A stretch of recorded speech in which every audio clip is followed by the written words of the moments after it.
Good afternoon. It's afternoon, yeah. And thank you for coming. When I got here yesterday, I was looking through the brochure and I saw my title. I thought, wow, that sounds, compared to all the other titles, that sounds really long and academic. So I thought, not very many people come, so it's lovely to see you all. Last time I did an earlier version of this, we just called it, What the F is Systemic Coaching and How Do I Become One? Because the heading was science, I thought we ought to do something a bit more academic. I was staying with two other people doing presentations. I don't know them very well, and one of them asked me, "So, what's your nugget? What's the sort of one nugget of your presentation?" I said, "I don't think I've got a nugget." The idea is that I'm going to share with you lots of ideas, and it's all to do with this: how do I function really effectively as a coach in a complex world? And I'm going to offer you some thoughts, and some of them will resonate, and some of them won't, and that's fine. There actually is a little nugget, I think, which I'll share with you at the end, which is to do with supervision, because supervision is still very much a topic of conversation. So we'll get going. So here's what we're going to do. I'm going to share with you 3 different approaches to coaching. It'll be interesting to see what you think. And then 3 versions of what is systemic coaching, and then we'll get into the adult development stuff. Now, what I'm going to do is whiz through that pretty quickly, and we'll stop about every 20 minutes or so and a little exercise just to internalize some of the stuff. But we are going to be whizzing through some quite complex ideas quite quickly. If you'd like to know more, let me know at the end, because one thing we do is we release white papers every couple of months, and those white papers are on this stuff, and it's about bringing it to life in a way that's practical. They're completely free, so if you let me know, we can just stick you on the list, or you can go and download them yourselves from the website. So, but do stop me if I'm going too quick. So 3 coaching approaches. Here's the other thing. So Coaching in 3 Dimensions was a book that came out not that long ago, and I'm going to share some content from that. At the moment, I'm working on another book, which is around systemic approaches to coaching. And so what you're going to hear today is very much formative. It's on that journey. And so again, any feedback from you would be cool. So but this first part is very much the Coaching in 3 Dimensions stuff. Now I'm not going to go through all this, but what essentially the paradigm here is that there are 3, deliberately simplifying what isn't simple, but there are 3 ways of coaching. There are 3 approaches to coaching. And one is traditional. I'll explain what that means in a minute. One is dialogic and one is systemic. And the premise is, whichever is our approach will tend to determine the work that we like to do, right? So, just to make more sense when I get into what is traditional, dialogic, systemic. But if, for example, I have quite a traditional approach to coaching, then I may well find that doing team coaching is quite stressful. Yeah. And so I may tend not to do that kind of work. If I really kind of put myself out there, and by team coaching, like all these words, team coaching means different things to different people. For some people, team coaching means facilitation. I'm talking about team coaching as that thing where you're sitting in a room of 10 people and there's this whole dynamic going on, and somehow that everyone's looking to you to manage that dynamic. If that's not something that you've done before and you put yourself into that spot, then that in itself is going to impact on your development. And I'll get into that when we start talking about the adult development stuff. And the type of development I do will tend to determine what kind of approach I take. So there's a whole developmental piece in here as well. So that's an introduction. That may not make sense, but that's what we're going to get into. We're going to get into the different approaches, particularly the systemic piece and the adult development bit. Yes, so traditional coaching, again, this is all simplified. This is really, talk about dialogue. So I shared this definition of traditional coaching with somebody and in a presentation, and they took great offense, stood up and told me that's not traditional coaching, which kind of perplexed me because I'm describing a form of coaching, traditional coaching. I'm not saying everybody has done this traditionally. It's a label to add to a particular approach to coaching. Yeah, and this is where, and certainly this is, I know how I started doing coaching, where I'm sitting in a room. Typically, I've got one other person. I'm working with one other person, and we're very focused on the goals and coming up with some actions. And when that person's come up with some actions, they're going to go and do this stuff. And when they come back, we would have expected there to have been the desired impact on the business, and that's how it all works. And I don't really want to talk to anybody else other than the coachee, because that makes it all a bit, yeah. So I did some research on supervision a few years ago, and when somebody said to me, one of the questions I asked was supervision, and how do you use that when you're dealing with multi-stakeholders? And she said, I don't want to do that stuff. The kind of, I know if that's the way the trend's going, then I'm going to stop coaching, because I don't want to sit in a room with the coachee and their line manager, because it just gets too difficult. Yeah. So this traditional approach is where same rules apply, and a lot of the people that I personally supervise, I know are in this space because they'll come back and say things like they agreed to do their actions, and then they came back and they hadn't done their actions. So what have I done wrong? Yeah, what have I done wrong? And that's where the traditional approach to coaching is linked to what I'm going to talk a little bit later around this kind of first-order systemic approach. This idea that A leads to B leads to C, and the world might be complicated, but it's not complex. I'm adopting a fairly straightforward, linear approach to the work that I do. That's one approach to coaching, and there are contexts in which that's absolutely an effective way of coaching. However, the premise I'm offering you is the more we get into some of the more complex stuff in organisations, the more we may need to move into a different mode of coaching, sometimes in some contexts. And so now we talk about the dialogic approach. Before we get into as a segue into the dialogic approach, I just want to talk about how change works, and how we say change works, and how change actually does work. Yeah, does that make sense? Cool. So here's what often happens. It's certainly happened in a lot of organisations I've worked in, where information flow is from the top, and it tends to be pretty one way, and it's often from the top of the organisation. Yeah. So the organisation's got all this lovely data, and the data incontrovertibly says this is what we need to do. This is what we need to do. So example, I tend to use this one a lot because I was working in a bank, and they'd done this. They wanted to sell more stuff, right? And so they'd been to McDonald's, and with McDonald's, if you go in and buy a burger, you need fries. Do you want fries with that? I used to CIO role at Hoyts. There's a cinema chain in Australia, and when I got there, I found out you fired people if they didn't offer popcorn with drinks and all that, and you need to upsize. So, but the evidence showed, they did a pilot, and the evidence showed in the bank that they sold more if you upsold. If you offer somebody a car insurance policy with a loan, you will sell more. And this was really exciting to the bank because it's a way of making more money. So that's what they did. They told all the branch staff, here's the evidence, go do it. This pillar's really strange.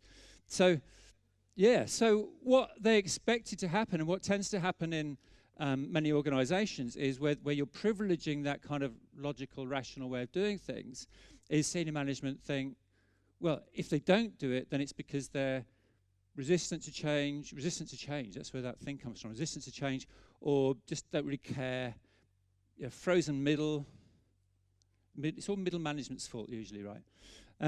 But what actually happens is people don't. We kind of intuitively know this, right? People are not necessarily passive and compliant. They'll hear this story and they'll want to make sense of it. I'm going to talk about meaning making a lot. They want to make sense of it in the context of their own experience in the world. And in this particular bank, they selected all these people not because of their banking experience, but because they actually tuned in, were empathetic to people. And what was happening when they started rolling out this pilot is customers would sort of walk in expecting to have the usual conversation with their local branch staff who they knew pretty well. And then the branch staff started offering them fries with that. And you could see the look of disappointment in their eyes, or the staff could see the look of disappointment. And the staff got to, because meaning making is a social process. So first of all, staff go, that doesn't make any sense to me, right? Because I've tried this thing and all the staff look really unhappy. Sorry, all the customers look really unhappy. This isn't going to last. That's a question. It's not received as a question, but it's a question. And the question is, how can you help me understand how trying to sell up to our customers is going to do anything other than just piss off our customers such that we lose them? It's a question. But it's received as because when you've done this 10 times, right, you tend to be a bit forthright. So it's received as resistance, and what leaders do is just, what leaders often do is just repeat the message. And never mind what we do in real life. There's an academic article that says something along the lines of, I think it's by Jeannie Duck or something, it's a memorable name. But if you have had to repeat the message 56 times, you're doing a brilliant job, because that's often how many times it takes. The reality is you don't have to repeat the message 56 times. You only have to repeat it 2 or 3 times, because to keep protesting in most organisation environments is like not good for your career, right? So what happens is people stop protesting and they go and talk about it with people who they trust to make meaning of this thing that's going on. And from those conversations, that's what Pat Shaw called the shadow system. The shadow system is cafes, water coolers, all of the lovely informal places where it's safe to have a conversation. Coalitions of thought. This happened to me 2 weeks ago, where I was working in this organisation doing coaching skills work. And what had happened was they promised a 10% bonus to all the staff. And that day they found out it wasn't going to be 10%, it was going to be 9%. Which doesn't sound like a lot, actually, but it was going to be 9%. And I was standing there having a coffee as a break, and there was a group over here going, they said 10%. And not only did they say 10%, they said 10% no matter what. And now they changed it to 9%. That just shows a lack of integrity, a lack of principles. That's just not good enough. Yeah? And I was listening over to this group over here, and they were going, you know what, I'm glad they did that. Because I look around, and I think some people don't realise that we're actually a business and we've got to make money. So I think it sends a really good message. So there were these little groups forming all over the organisation. It was a little microcosm of these the little groups forming all over the organisation, coming up with different meanings of the same data. And of course they come up with different meanings because they're operating in different parts of the organisation. They're looking at life through different lenses, all of that sort of stuff. So then what happens is you get all these coalitions interacting, and you might get sort of mergers, and you'll get you get these organisational fault lines appearing where you've got this disagreement, and that's what's typically going on in an organisation. Then you come up with another change initiative, because there is no such thing as a change initiative, because change is constantly ongoing whether you like it or not, because everything in the external environment is changing. So that is a version of how change works. Now, I did some research about 5 years ago where I asked leaders, half of them are CEOs, this is global. I said, so how do you, I don't want to know what, there was this thing about why doesn't change work? Tell me about a big change thing you did, and tell me one that did work. And what did you do, and what did you see happening? And the theme, we did some thematic analysis on this, the theme that came out of this was dialogue. But I'm using that word in a very particular way. They said we engage, they didn't use these words, but what they were saying was we engage in dialogue. We go out there into the organisation and we really seek to understand this organisation. Yeah, we really want to understand this organisation. And we recognise that we don't get to control the outcomes of whatever it is we're trying to achieve. We recognise we can't control it, but we can influence it. And we need to get out there. If we're going to influence it, we need to get out there, we need to listen, and we need to say what needs to be said. This isn't sort of pussyfooting around. It's the tuning into the organisation, understanding it, and saying that thing that needs to be said. And that's what they said they did. And that sounds, again, really simple. But what again, when you talk to staff, these leaders, they said the trick here is you've got to go out in the organisation and genuinely be open to whatever you hear back. Because what the majority of staff were saying, our leaders come in around the organisation because they want to talk to us, because suppose they're going to talk to us, but they only come out when they've got an agenda, when they've got something they're trying to sell. And one of the leaders said, what you've got to understand is the difference between having an agenda-full environment and an agenda-full strategy and an agenda-less strategy. And the listening attached to the dialogue is going into your organisation and just hearing what there is. Being open to hearing what's actually really going on. Being open to the fact that different people will be perceiving what's going on very differently in different places. And you've got to have the courage to say what needs to be said. Right. Now, if that's how change happens, and that is a really social process. Yeah. And then you apply coaching to that. It says, well, how are we going to do a best job as a coach? Well, if that's how change happens, then we are part of that process. If I'm a traditional coach, I may think I'm not part of this organisation. I visit on once a month, every Tuesday. I have a conversation, then I leave. I visit the organisation, I leave. If this is how change happens, as soon as you're in that organisation, you are part of it. You're part of the organisation because you're part of the dialogue. And you are part of that meaning-making process. Yeah, again, this idea of coach is neutral is kind of very, very theoretical. As a coach, you're going to say stuff. You're going to, even if you just ask questions, you're going to choose the question that you ask. And you set up a scenario. No two coaches have the same thing, right? If you're a coachee and you and I coach this, but it's going to be a different experience. It will be different. What I say is going to be personal. Am I appreciating the nature of where what I say comes from? Because I am participating in that dialogue. I am not a neutral observer in any sense. I am part of the meaning-making process, and I'm only a part of the meaning-making process. So from this dialogic perspective, if I'm having a conversation, right, and my coachee says, I'm going to go and do X, Y, Z, and they come back and they haven't done X, Y, Z, I don't get upset about that. I go, well, I'm not at all surprised because they've come out of this dialogue, they've gone into another dialogue, there'll have been a whole other meaning-making process from which something else will have emerged. Well, isn't that interesting? I wonder what that was. I wonder who they spoke to. I wonder what happened. I'm not going to chastise myself because they didn't do their actions. I'm going to get curious about the conversation, and I'm going to get curious about their meaning-making. Does that make sense? Cool. Right. Now, so I'm using this word dialogue, and I want to just spend a little bit more time on what I mean by dialogue. This is Bill Isaac's stuff, William Isaacs. This is not new stuff, actually. It's been around for a long time, but still organizations are not necessarily grasping it with lots of enthusiasm because one of the premises of this dialogic approach is you do not get to control outcomes. You do not get to control outcomes. You can't possibly. You can influence, but you can't control. So how, you say that to a CEO, some CEOs, and they say, don't like that idea.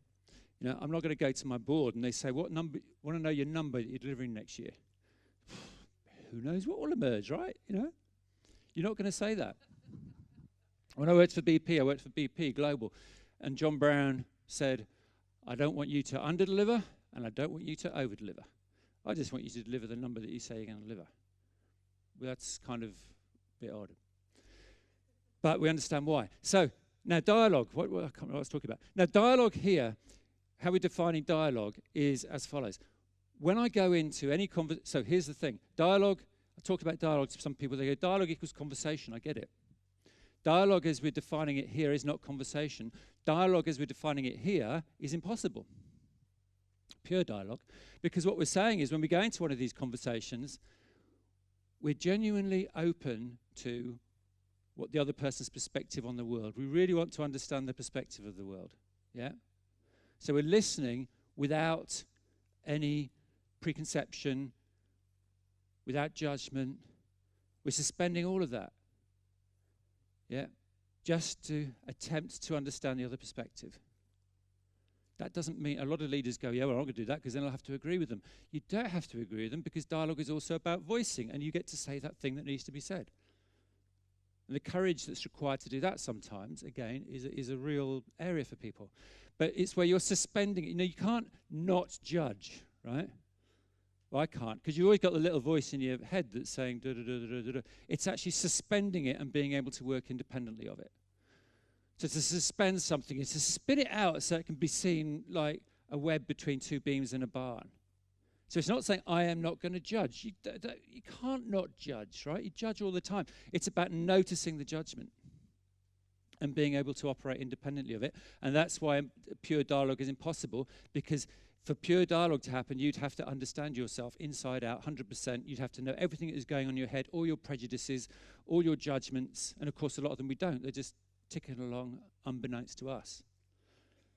Which is saying, if you want to be dialogic, one of the things you really got to focus on is self-awareness, right? So, yeah, there you go. Now, so as a coach, if you embrace this kind of dialogic approach, it says you've really got to be focused on and be self-aware of all the little judgments and voices that are going on in your head, which Isaac calls the noble certainties. So as a coach, you've got to know what your noble certainties are. Yeah? So do you know what your noble certainties are?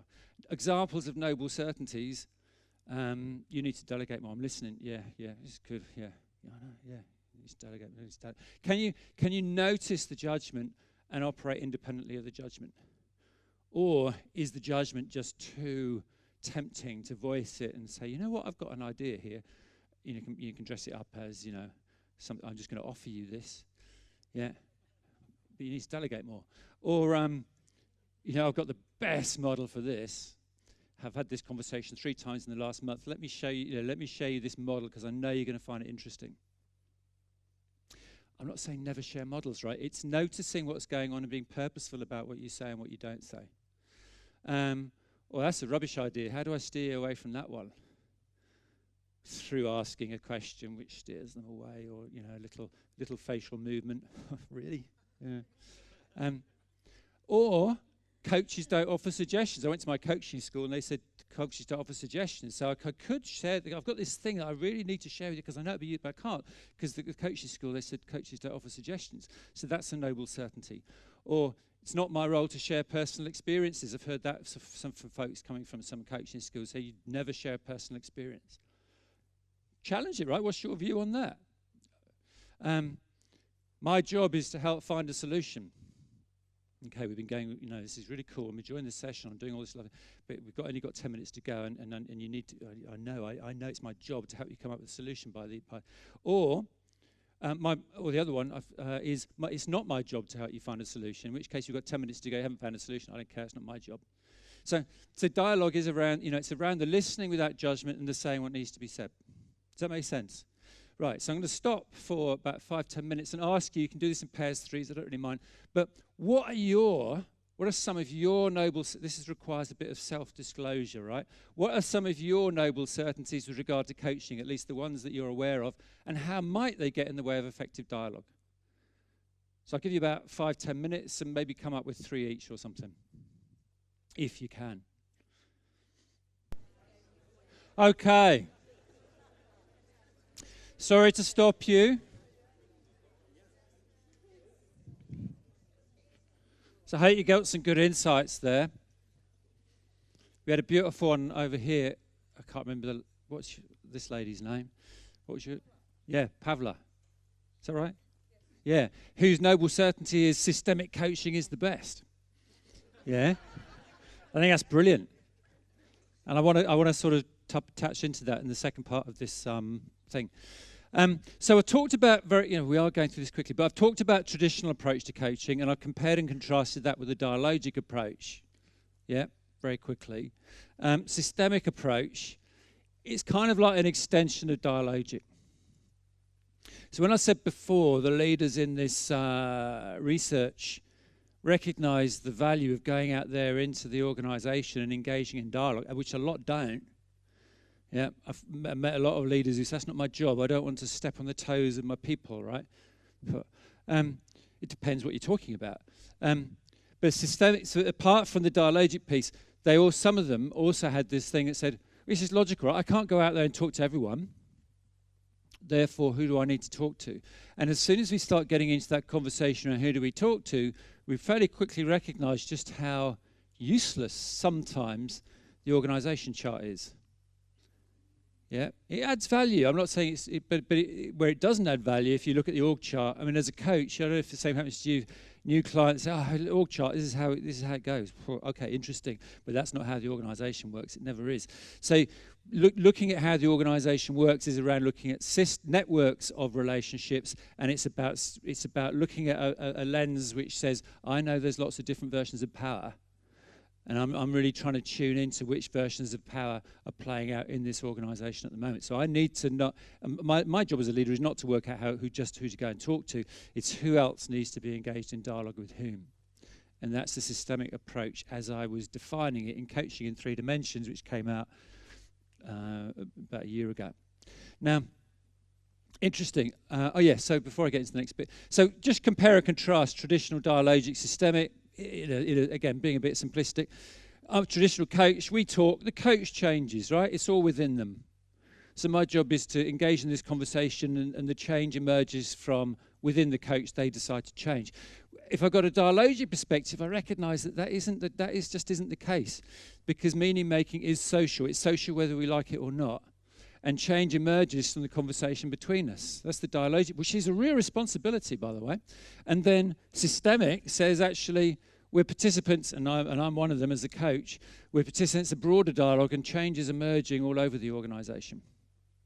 Very different perspective, really different perspective. So George comes up to me and he says, I need some help because I need to be more influential, right? My line manager told me I need to be more influential. And so I coach and we get to basically, I need to, my boss says I need to go to Toastmasters. And we do the grow model, right? And we fairly quickly get to this thing where the only option that's really is the Toastmasters option. There's not a lot of enthusiasm going on here, but there's Toastmasters, and that's what I will do. And when I come back in 3 months, I'll have been to Toastmasters, right? But if I'm thinking about this more systemically, I'm really curious, where does this story come from that I need to be more influential?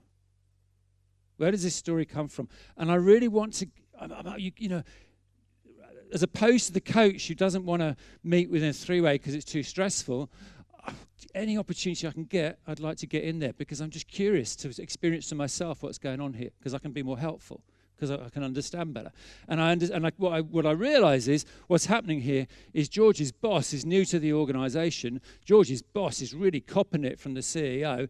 And whenever George's boss, family system stuff, venting, right? So whenever George's boss has a nasty conversation with the CEO, George's boss just looks for George so he can vent all his tension onto George. And I don't know why I'm in trouble here. George should be doing this. It must be he's not influencing people. All right? Totally different story and totally different frame because I'm just looking at things through a different lens. So the systemic is different. Now, so we did this. So I wrote the book with a friend.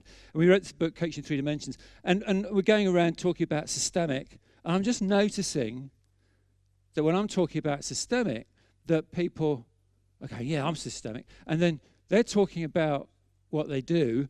And I'm thinking, that's not what I do. And no doubt they're having the same thought about me. So I'm thinking, wow, well, and then I thought, actually, I haven't met a coach yet who doesn't say I'm systemic. I met one. But most coaches say I'm systemic. So we're using that word to mean lots of different things. And I thought, that was actually quite an arrogant thing to do, to define what systemic means, because systemic means lots of different things to different people. Actually, all systemic means from a dictionary definition are lots of system series, yeah. Why is that one there? Can't remember why I put that one there. Put that one there in a minute.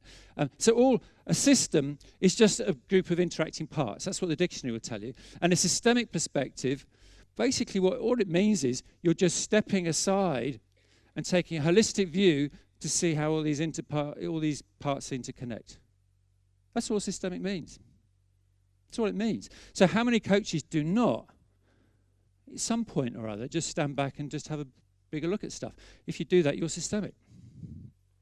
The issue is that you can stand back and have a look. Have people heard of the 7-eye model? Some? Yeah.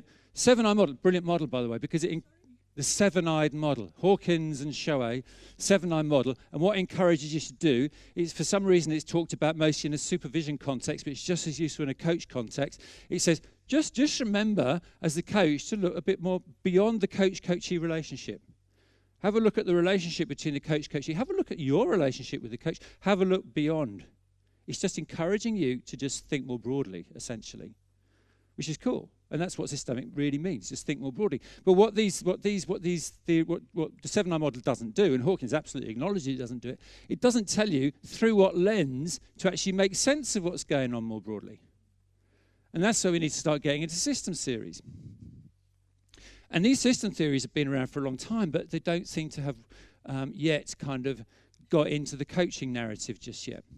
So what we're going to do in the next 23 minutes is go through all the different system series. Yeah? Yeah? Or not. But what I'm going to try and do, because you can categorize, and remember, when you categorize, as soon as you categorize, you're deliberately simplifying. Yeah? We can categorize them. Oh yeah, here's the thing, systemic coaching. There's our definition, Lawrence and Moore. 3 different definitions, but they're all inadvertently just taking a very different position on what does systemic mean. And I'd argue that's not useful right now. For people to sort of be running around competing, this is systemic. No. That's systematic. This is systemic. No, this is systemic. I think that's really confusing. And so the piece of work that I'm doing at the moment is to try and bring to life in an easy, accessible way all the different, not all the different system series, but 4 different approaches to systemic thinking, so that people can make up their own mind as to how they want to be systemic. So what I'm absolutely not going to do today is tell you this is what a systemic coach is. That's not useful. What I'm going to do is just share with you some frames and some models and invite you to decide for yourself, okay, so what sort of systemic coach am I? Because you're all systemic, I think. Does that make sense? And then that will create a really lovely narrative where we all compare and contrast models and we all become wiser as a result. That's the idea. So there you go. First order, and I'm going to talk about feedback giving only because I want to try and get through this reasonably quickly. So if I talk about giving feedback, it's just a lovely little illustration of how 4 different approaches may work in practice. Giving 360 feedback, because a lot of coaches, we do that, right? We facilitate the giving of 360. Does anybody not work with 360 feedback instruments at all? Good. So here we go. If I'm a first order approach is like you're thinking of the world like your hot water system. Yeah? Like your hot water system. So my hot water system, I think, is designed for the water to be at a certain temperature. So if the water goes down, feedback in the system means it heats the water up. If the water gets too hot, feedback in the system stops heating it up until it comes back down to a certain temperature. So it's all about feedback, the importance of feedback, and there's an implicit philosophy in there which says A plus B leads to C. A plus B leads to C, and C plus D leads to E. There's an implicit assumption that the world is actually simple enough for us to be able to work out what's going on at any one time. And that's first order. And if you think that sounds a bit, this is the thing. What was the thing? Systemic thinking is great. Also, beware the one that says first order systems thinking is rubbish. Because this is what happens. I taught first order, second order, and people go, I don't like first order. There's some real wisdom in first order. And by the way, that whole first order way of thinking probably dominates management thinking in the leadership and the coaching space. You can stick over a self-regulated goal diagram over this, self-regulated goal determination, which is a lot of stuff, right? Goal theory. I set a goal, right? This is my job as a coach. I help you to set a goal. Yeah, that's what you do. So I help you to set a goal, and then you go out there and you do something, you decide on an action, and based on what happens, we work out what needs to happen next in order for you to achieve your goal. The goal is like the temperature of the water. Yeah? It actually, first order systems thinking does underlie a lot of the coaching philosophy. And for sure, it dominates the thinking on leadership development. Yeah, if we go and teach all these leaders how to use the think model to influence, and then we let them loose in the organisation, then it'll all be good. So that's the first order approach. Now, if I take that approach when I'm giving feedback, there's the feedback. Okay. I didn't mean that. I mean, there's the feedback. Yeah, there's the feedback. And I'm not quite sure why you're getting so upset about this, right? Because all it's telling you, just look, there's you, there's them. You just have to go and do these things, and it'll be good. And your next feedback thing will come out really good. Yeah? I remember I got asked about 10 years ago, when I was sort of still very wet behind the ears. I did eight feedback sessions in one day, times 1 hour. And in each 1 hour session, we got through, here's what the data means. It wasn't a very complicated tool. Here's what the data means. What's your goal now? What are you going to do? And we got to actions for 8 people in 8 times. I was exhausted, right? And never did it again. And the people didn't seem to appreciate it very much. But if this is how I think about things, 1 session is fine. Getting to action is that's what we need to do. By the way, feedback, that's your real self. You see that language a lot. That you have your version of yourself, and you have how others experience you, and that's your real self. That's not. It's how others experience you. And your experience of yourself is just as valid, it's just different. Yeah? Questioning is denial. I remember this happened to me. I was doing, these tools. Yeah, one of these tools I got accredited, and I thought, wow, exciting, right? Because I got a free 1-hour coaching session, and I thought, yeah, cool. And so he said to me, your self ratings are lower than other ratings here. And I said, yeah, I know what that's all about. And he said, yeah, but can we? And I said, can we talk about this instead? Because I'd actually looked at my thing before, and I thought, that's what. And he said, You seem very reluctant to talk about this data here. I said, yeah, because I've kind of seen that pattern before and using other tools. I'd like to talk about that. He said, yeah, I think you're in denial. At which point we stopped and started having a different type of conversation. And don't go and quiz your raters. You do not need to talk to your raters. Don't go and talk to your raters. Yeah, you don't need to. You've got the data. It's telling you who your real self is. And that would be an extreme version. I'm making this extreme just to kind of illustrate the point. That would be an extreme version of second order. So first order approach to coaching generally, the org chart kind of represents how the org works. Organizations abide by simple rules in brackets because it might take a bit of digging out to work out what they are. I'm focusing on collecting data. And this one, I believe you can change the organization one person at a time. In fact, there's somebody who's selling a 360 tool whose mission is to change the world one person at a time. Yep, more contemporary theories of leadership says that's not how leadership works. You can't change an organization one person at a time. And a belief that you can stand outside the system, diagnose it, and make an intervention. This is the right, it's for leaders too. I'm the leader CEO, here's what's going on in my organization. I'll just hop out, work out what needs to happen, do this thing, hop back in, and then it will go the way I want it to go. That's a first order way of thinking, and it's by far the most dominant way of thinking in organizations, I think. Second order.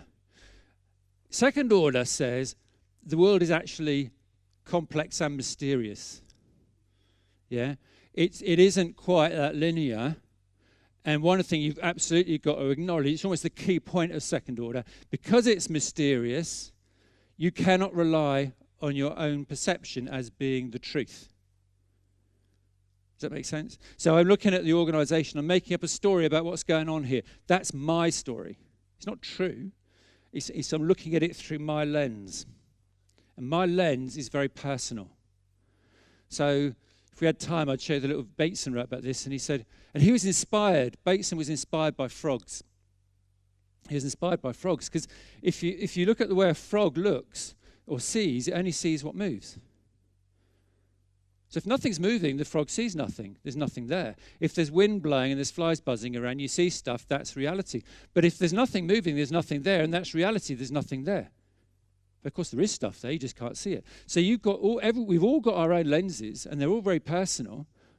You are not seeing the truth. And so the premise of second order thinking is you need to get a group of us together. You need to get a group of us together to look into the organization and see what's going on. We need these multiple perspectives, and we need to quiz each other's multiple perspectives to come up with a better idea about what's going on here. Right? One frog's not enough. You need a bunch of frogs. And there's a weakness in that, right? Right. So if I'm looking at, so I recognize, the way I see something is not the way somebody else sees something, because they're just standing in a different place. So if I'm doing this if this is the way I think as a feedbacker, then one session isn't going to be enough for me, because I'm not going to take this feedback as fact. I'm not going to sit there with my coachee and say, this is fact, what are you going to do about it? Because it's not fact. It's different people's perspectives on you. It's not the real you. It's how others observe you. And so you really need to help the individual for themselves make sense of this. And absolutely you want them going off talking to raters. As much as you possibly can. Personally, I think the most effective, useful thing about 360 tools is you can actually open up communication channels as a consequence. It provides a real context to be able to go to someone and say, hey, I've just filled in this 360 and there's some things I'd really like to understand here. Can you help me? If you can do that once, and the feedback that you get back, you respond to, well, you just opened up a communication channel. Brilliant. That doesn't mean if someone's really angry and they want to go and chop their boss's head off, that you say, yeah, go and talk to your raters.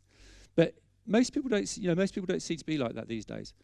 Most people I work with anyway, they're genuinely curious. If they're genuinely curious, encourage them to go and talk to their racers, because there is no truth.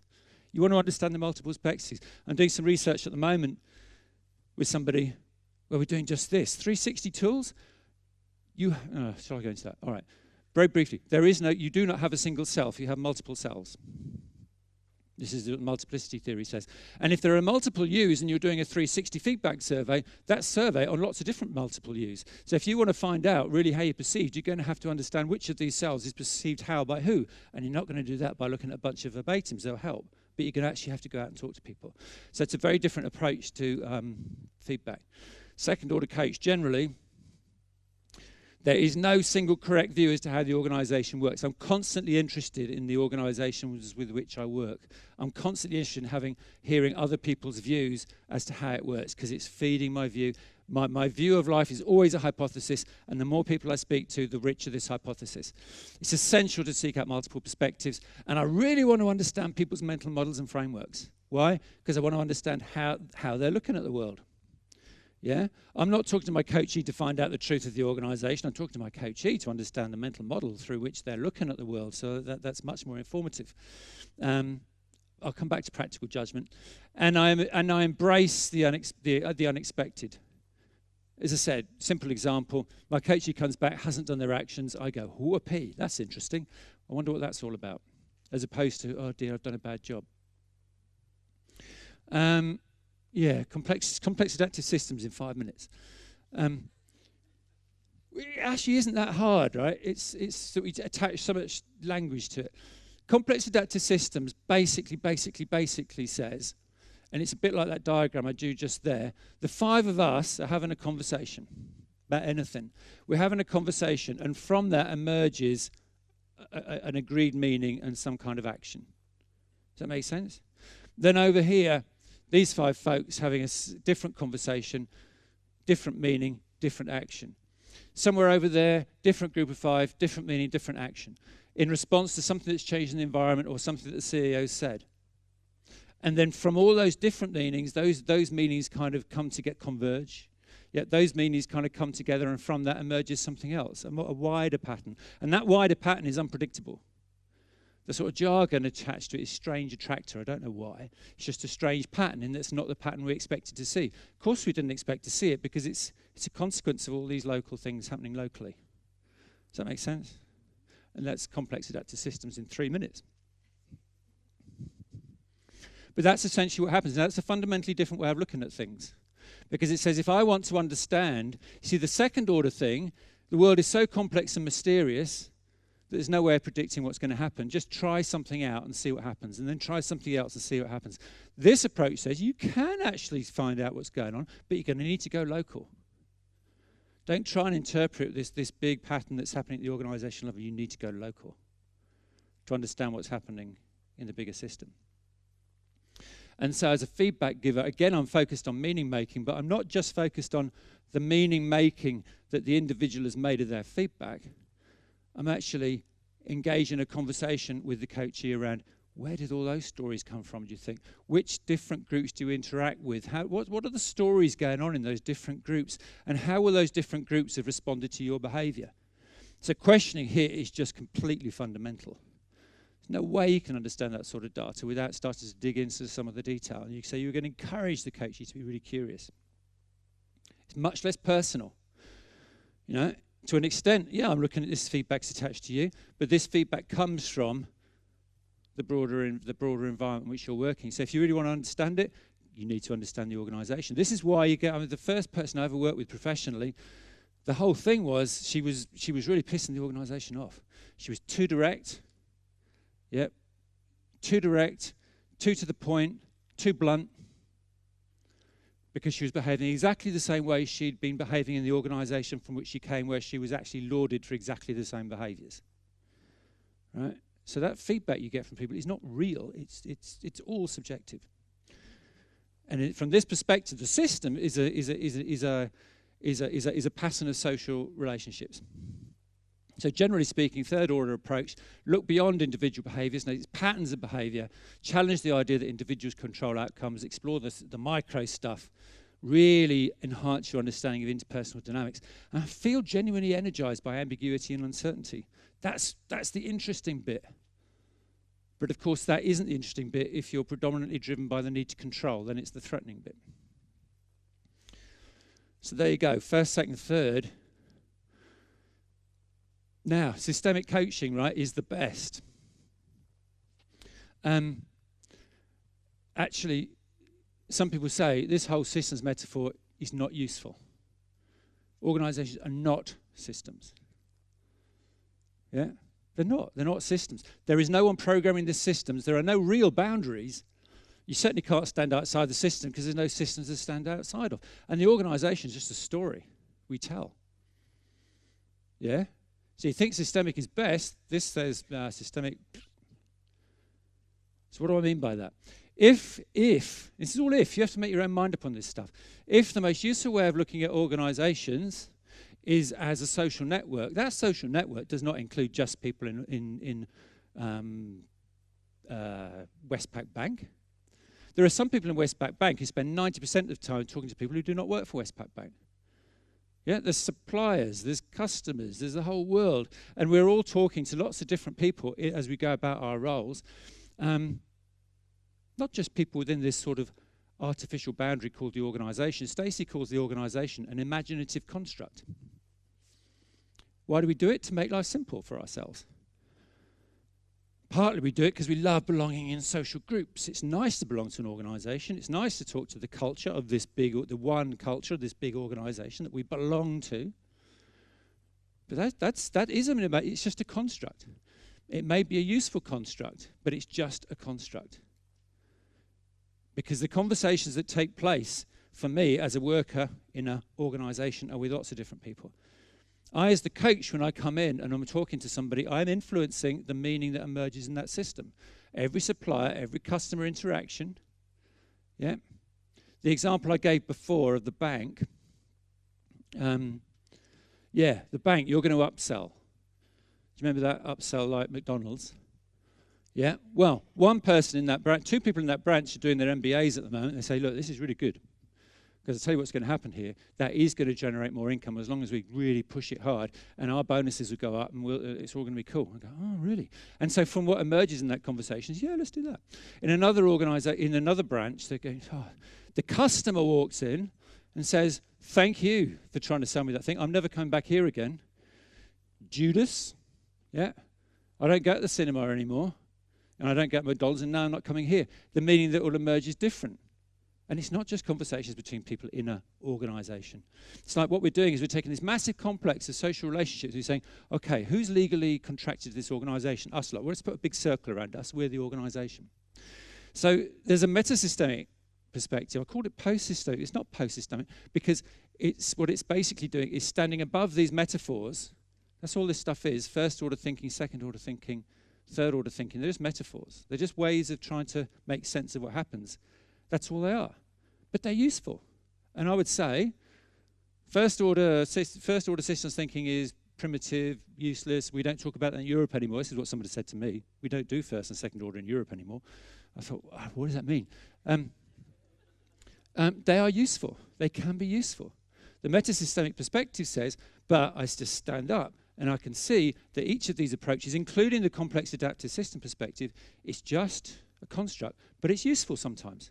So metasystemic is standing above it going, I know the organisation is not a system, but I also recognise that it actually can be a really useful metaphor sometimes. Does that make sense? Which I think is useful because a lot of shaking the head. Does that not make sense?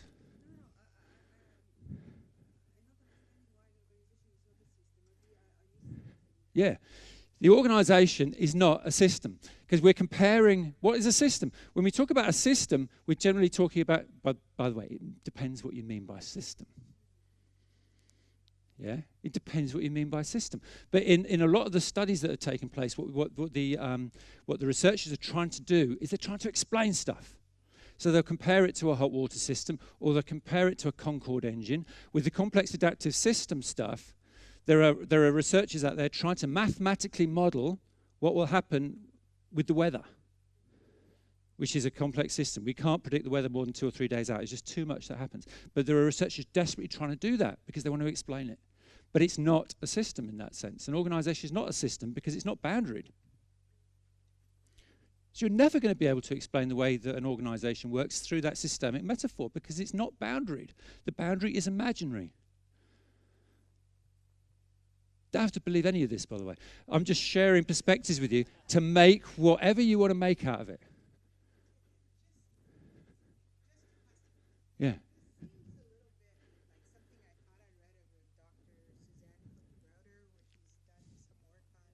We can do adult development theory in a minute, yeah. Is that all tying into, and at the end of the day, don't you just have to be where the person, where they're at, the organization, I don't know. Well, here's the thing, right? There is a body, there's this, the whole human-centered approach to coaching says just be where the person's at. Yeah? Well, there is, Peter Hawkins says, where the, and he cites somebody else, says, where the customer is, that's where you want not to be. Michael Kavanagh, and this comes from an adult development perspective, and what's his name? Never forget his name because it's quite long. So, your job here is to help leaders see things through a different lens. That's how you can be most useful. I'm not asking you to agree with that, but it is a perspective. Mm.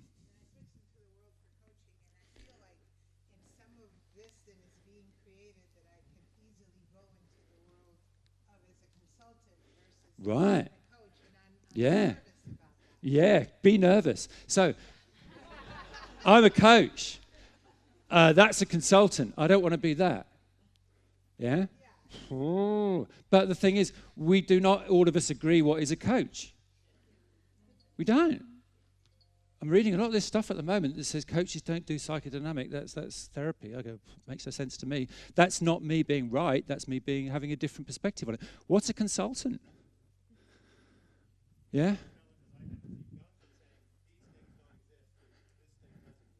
Yeah. It is.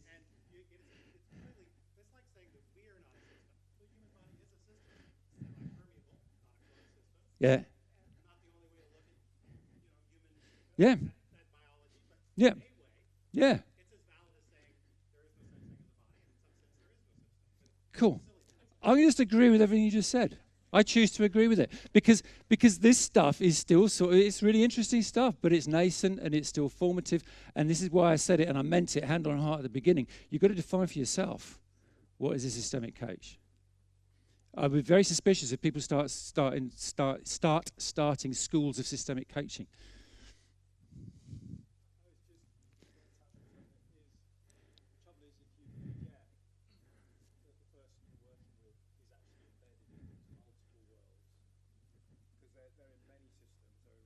Yeah.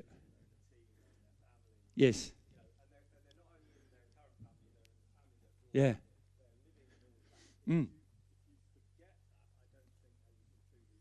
No. I agree. Don't forget it. But you see, what I'm saying from the metasystemic perspective is the systemic metaphor is really useful. I love the systemic metaphors. If you talk about the individual, I love the Schwartz stuff around internal family systems, where we all have multiple cells, and these multiple cells all have relationships with each other. So if I don't understand myself or somebody else, I need to understand who are the different cells and how they interact with each other. Yeah. Yeah. Yes, that's where I'm going now. Okay. So the traditional sort of Jennifer stuff, yeah. Yeah. Yeah. Okay. Yeah. Okay, because I'm wanting to go there. Should we go there now? Yes. Yeah, let's go there now. See, that was your job, right? 30-minute warning. No. Yeah. Cool. Right. So, yeah, I've tried to I've talked about the systemic piece. My job, the job I set myself, I don't know what job you're setting me, but I'll tell you what job I'm setting. It's not for you to come at peace to some lovely, beautiful conclusion around this, because I'm not there, and I've been reading this stuff for like 3 or 4 years, right? But it's interesting, right? Yeah, sort of, but yeah, we want to move on. So, all right. I'm going to move straight on to adult development. Yeah. Ha ha. Now, back to this. Coach development. So we can look at coach development through the lens of competency, capability, and perspective. That's what I'm offering you. And we talk a lot about competencies. Again, I'm going to offer you some views, and you're free to make what sense of these as you will. Ralph Stacey doesn't do a lot of stuff specifically in coaching, but does a whole lot of stuff in change and leadership, which I think is really useful and for the coaching stuff. So the more expert people are, the greater risk. They won't question is what they're doing. It follows they're likely to become more skilled and competent. What he's basically saying here is, if we, so this is what this is not saying is there's no value in having coaching competencies. It's not saying there's no value, but it's saying, whoa, just hold this for what it is. It can be useful, but it's not the only way. It's not sufficient to understand how to best practice and be effective in a complex environment. The idea that we can reduce, and I'm not saying everybody who builds competencies believes this, but that's how it's sometimes interpreted. The idea that we can reduce effective coaching to 12 or 13, whatever the number is, competencies, and that's it. And what we need to do is just be brilliant at those competencies is unlikely to be sufficient, particularly if we hold those competencies as being, that's all I need to do. Because if I go around in this complex world thinking that's the only way, that all I need to do is just be brilliant at these competencies, then I ain't going to miss stuff. Because the world is too complex. A plus B does not equal C. Exercising competency 5.3 in this context does not mean you're going to get the guaranteed outcome that you're looking for. Okay, that's not to say that competencies are not useful. Tatiana Bachkarova says, following the rules helps us move from novice to competent. So the competencies is actually a really useful thing to do in terms of actually, let's just have a conversation about what do we mean by coaching and what it means to actually be reasonably effective in this space. But to go further than competent, particularly in a sort of competency, in a kind of complex space, requires something more than that. Rational tools and techniques cannot cope with the unpredictable or ambiguous situations that require intuition. Intuition, remember I sort of said practical judgment, we'll talk about that later. We are going to talk about that later. And still not going to talk about it. But practical judgment is this judgment I make based on my intuition. Because there is all this stuff that happens at the back of my head that I'm only vaguely aware of, that doesn't have a voice, that's really important. Reliance on competency frameworks oversimplifies coaching practices and stultifies creativity. And if you'd like to understand, or read more about that, the references there, just come up to me after. I can send you a copy of it. Again, I really want to emphasize, it's not saying there's no value in competency frameworks. It's saying, however, if you view coaching purely through a competency lens, that's unlikely to be sufficient in many contexts. So it's how you think, not what you think. What do I mean by that? That I'm getting back to the idea of competencies, capabilities, and capacity. Perspective, I've called it here. So competence is a perfectly great part. It should be part of anybody's development plan, I think, as a coach. What are the things that I want to be better at? What are the skills that I want more of? Again, we're not trashing it at all. However, we're saying it's not sufficient. What some of the capability here is about knowledge as well. If my effectiveness as a coach is to a great extent determined by my intuition, I've always said I don't need to understand my intuition. I need to feed my intuition. So the more I can feed my intuition with different perspectives, the more likely I am to respond the more agile and the greater the breadth of my potential response to any particular environment. So knowledge is good. You do get academics saying, competencies, and you get, people who value competencies saying, academics. But it's both. The competency piece and the knowledge piece are both important. And the perspective piece says, and it's about how you think. It's about how you think. And this is taking us into the adult development piece. Yeah? You're happy. You look happy. Yeah. Phew. Cool. It's how you think, not what you think. Let's move on a bit and I'll say what I was going to say. So Keegan, and there's various models. Obviously, somebody, Cook-Greuter, I think you mentioned. I'm just going to talk to Keegan. It's it's simpler than trying to talk about the Cook-Greuter one in like 5 minutes.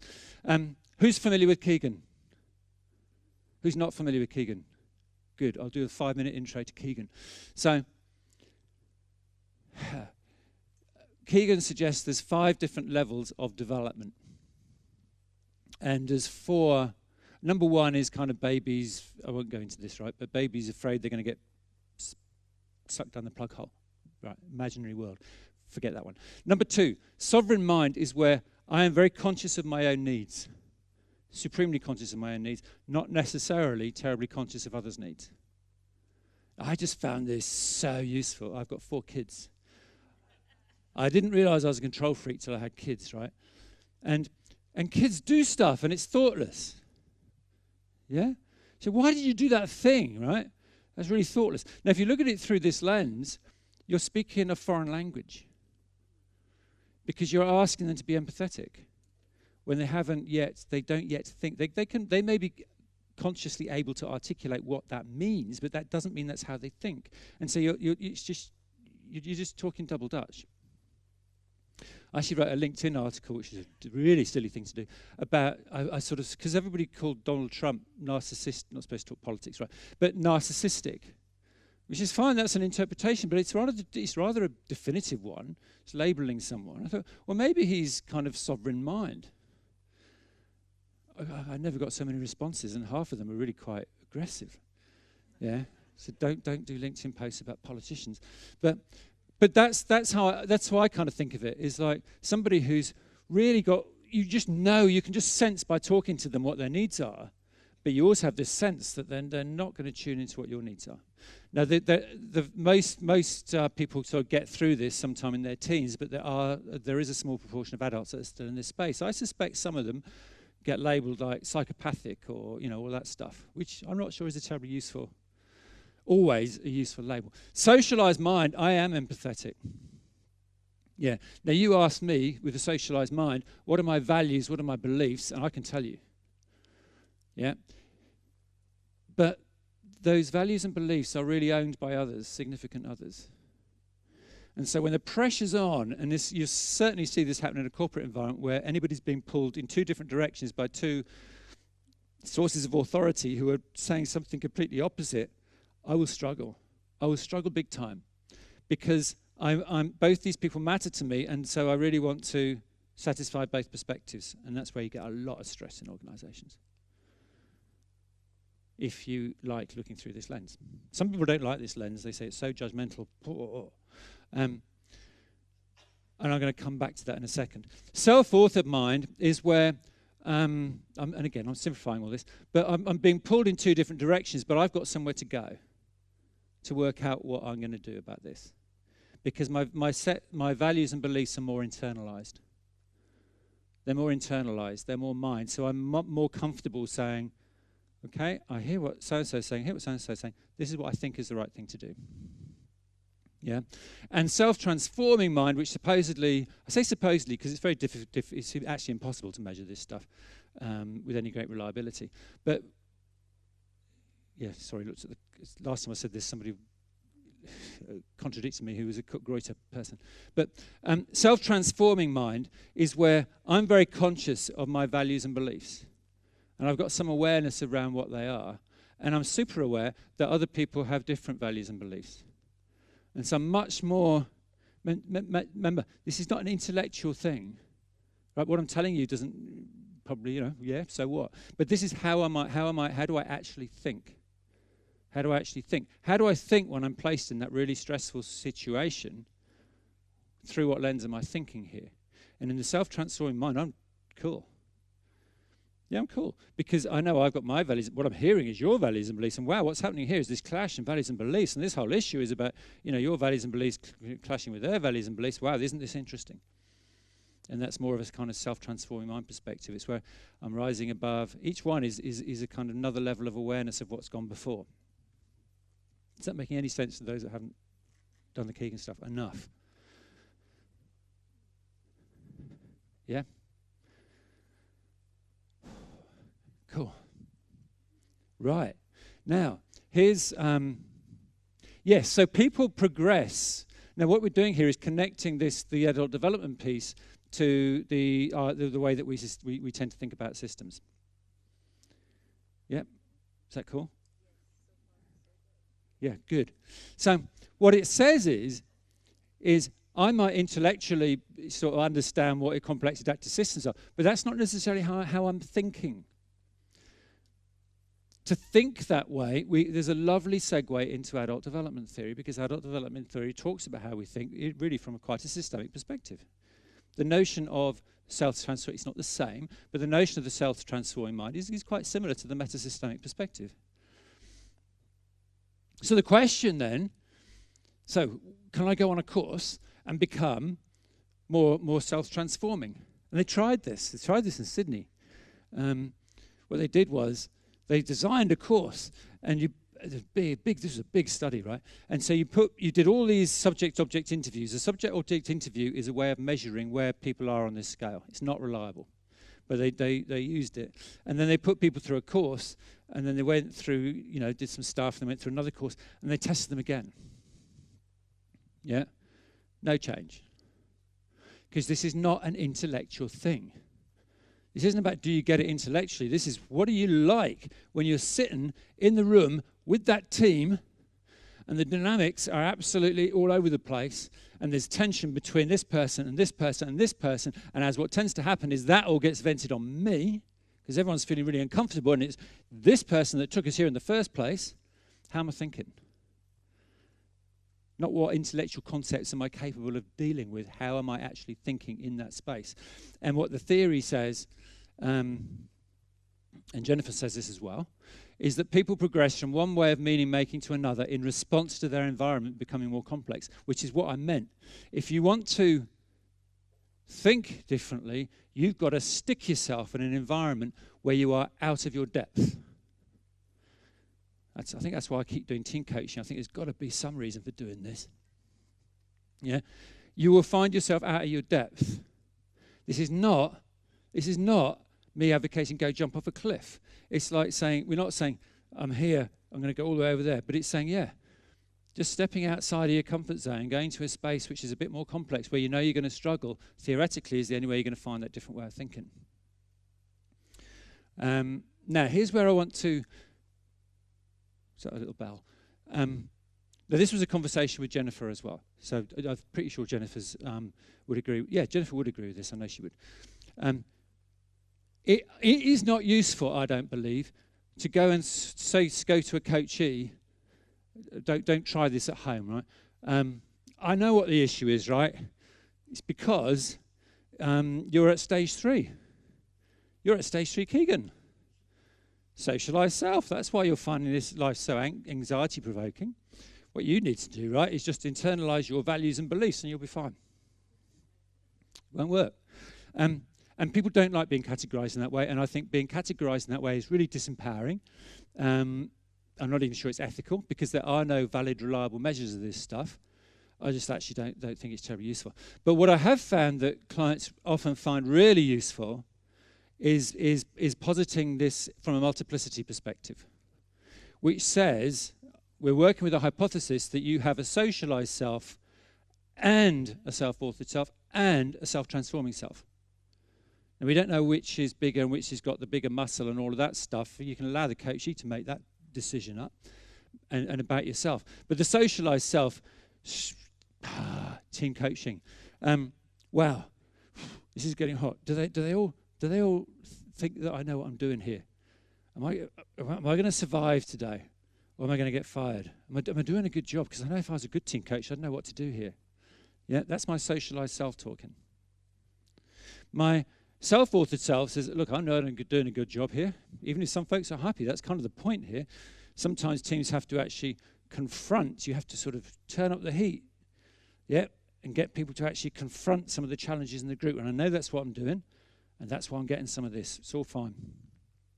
If people get too stressed out with this, not my fault. It's because they couldn't handle it. It's not my fault. I'm a good coach. I'll go to a team that actually is doing the right thing. Or self-transforming self. I know I can see what's going on for me. I can see what's going on for them. And I can see what's going on between us all. Isn't it interesting? And there's a possibility here that they won't want to work with me in the future. And I can see why that might be. System. So that's a different perspective on... adult development. So I just want to pause here. I was going to pause, but second pause I didn't do. So those 3 cells Yeah? Which of those do you recognize in yourself? And which of those, and it might be more than one, which ones show up when in coaching? When you are coaching. So give you about 10 minutes or so. Now, for those that haven't done Keegan, as we're going through this exercise, if you want to have a chat, just stick your hand up. I'll come and have a chat. I'll turn this off. Yep. But I'll give you about 10 minutes. Have a think about it. Which of those make sense to you? Which of those do you recognize within yourself, and which tend to show up when in coaching? Go. So, practical judgment, I will at last explain it. So Stacey talks about, so what do you do? Well, he says, what really effective leaders do, what the most effective leaders do is they don't operate to a leadership competency framework. It doesn't mean it doesn't mean they dismiss the value of it, but that's not what they're referring to constantly in everything that they do. What they use is practical judgment, which is acquired through experience, and it can only be understood by taking a reflective stance in relation to that experience. It's basically experience plus reflection. This is really good. Who was it this morning talking about the 10,000 hours, yeah? He's saying 10,000 hours isn't enough. You need 20,000 hours.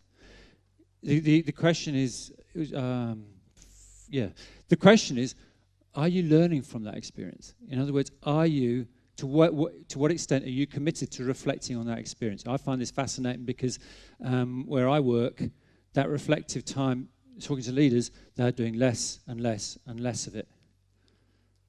Yeah, they're doing less and less reflection because they've got these lists of things to do, and I've got these 20 things to do by the end of the day.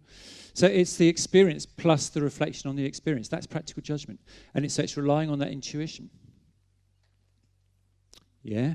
So practical judgment. So this then applies to us as coaches. It says having 3,000 hours. How many? 10,000 hours of coaching experience does not make me a good coach. In itself. It means I've got the massive potential to be a good coach. The question is, how much time am I spending reflecting on that experience? And again, I would argue, how much time are you spending reflecting on that experience with somebody else? Because if you're reflecting it purely by yourself, then there's no challenge there. You possibly tend to go around in circles. You read some books and stuff, so you can introduce some challenge into the system. But really powerful is reflect on your experience with somebody else. So what can I do to become more systemic? Read up on systems thinking. That's the knowledge bit. I've given you a brief introduction. There's some really interesting stuff out there, which is absolutely, completely relevant to the work that we do, particularly if you're working in the group and team space. Talk about a system with your coachee. Interesting, the 7I model. I did some research last year where we talked to supervisors and supervisees. This is an answer to a question over here. And of the 7 supervisors, 6 of them said, I'm systemic and I like 7I model. Talking to all the people, 56 people being supervised by them, very few of them talked about anything that sounded vaguely systemic. So when I went back to the supervisors and said, this is what's going on, what's that all about? They said, yeah, but I always work with where the coach is.